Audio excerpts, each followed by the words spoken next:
Introverted personal trainer can comfortably conquer social media.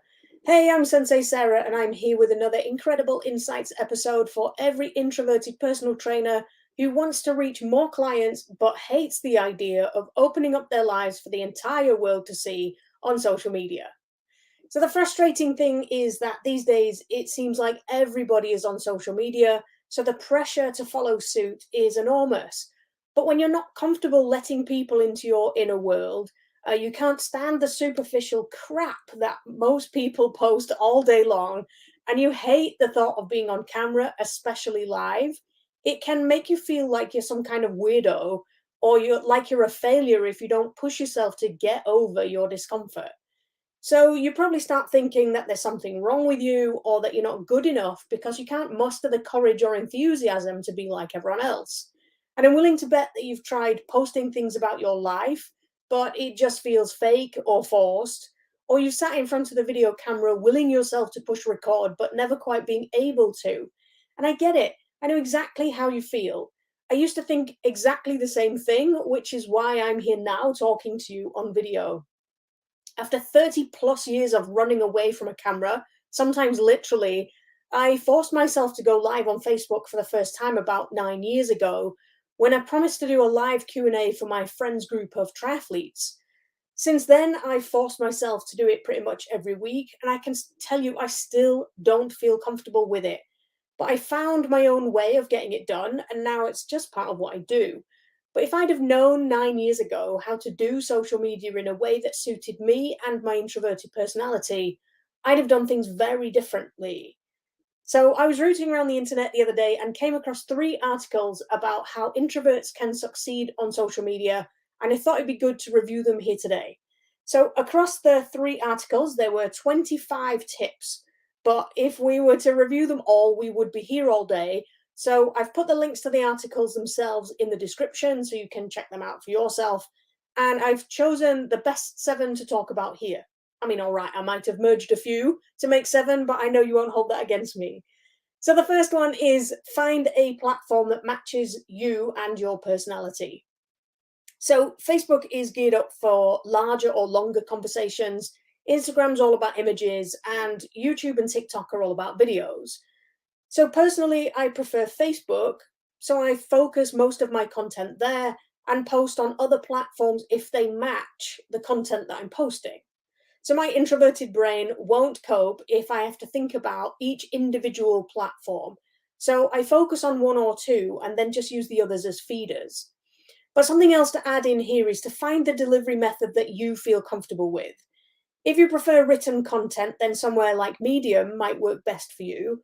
Or if you prefer audio, like podcasting, you could make sure that you're on all the major podcasting channels. The point here really isn't to be everywhere, it's to focus your efforts on where you feel most comfortable because the chances are that your audience will also be on those platforms. And then you can use the other platforms to drive people to where your main content is. So, number two is share posts you enjoy. As personal trainers, it's kind of a given that we enjoy exercise. So, finding interesting posts about exercise and then telling people what you either like or don't like about it is a great way of sharing your opinion. And your opinions are something that make you stand out in the crowd, and expressing them will help you attract the kind of clients that you want to be working with. So, number three is humanize yourself. So oftentimes it's super easy to talk about work on social media. And as trainers, we are really giving people, but your clients also want to know about you as a human being. Now, I'm not going to lie, it's not easy. And I'll admit that I find this the most difficult thing about social media.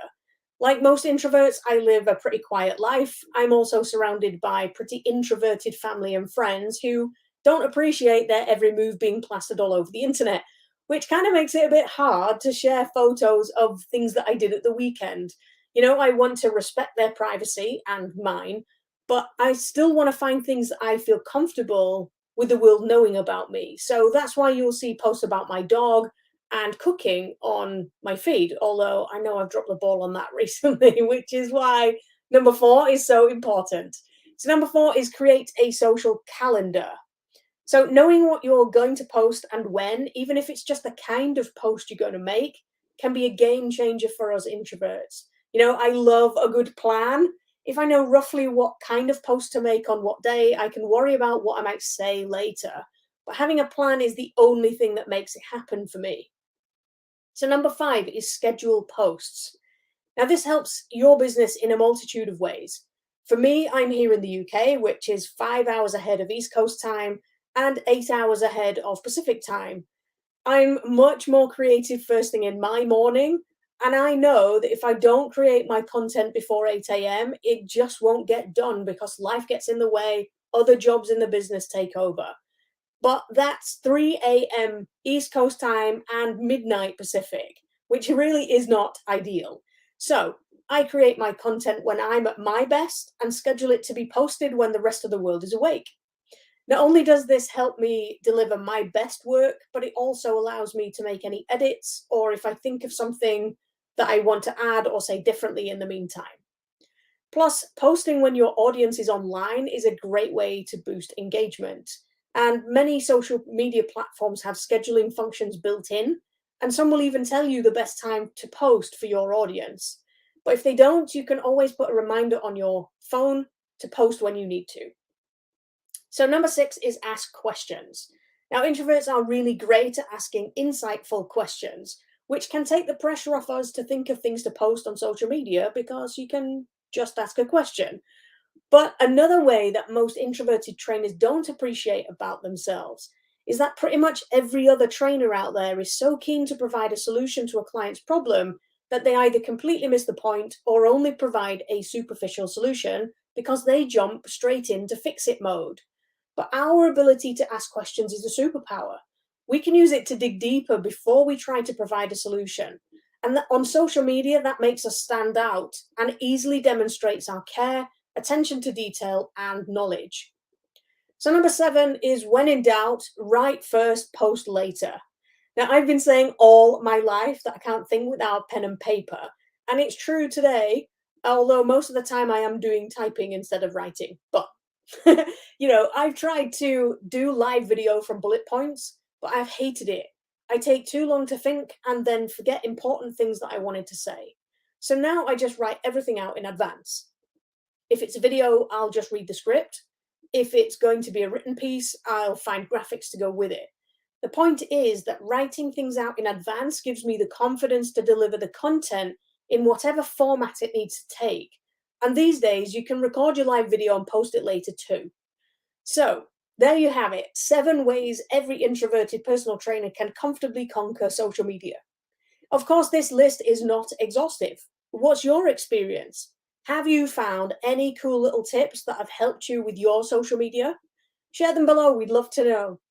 I hope you enjoyed this week's episode. If you did, please give it a like, a comment below, or even share it with your friends. It would be very much appreciated.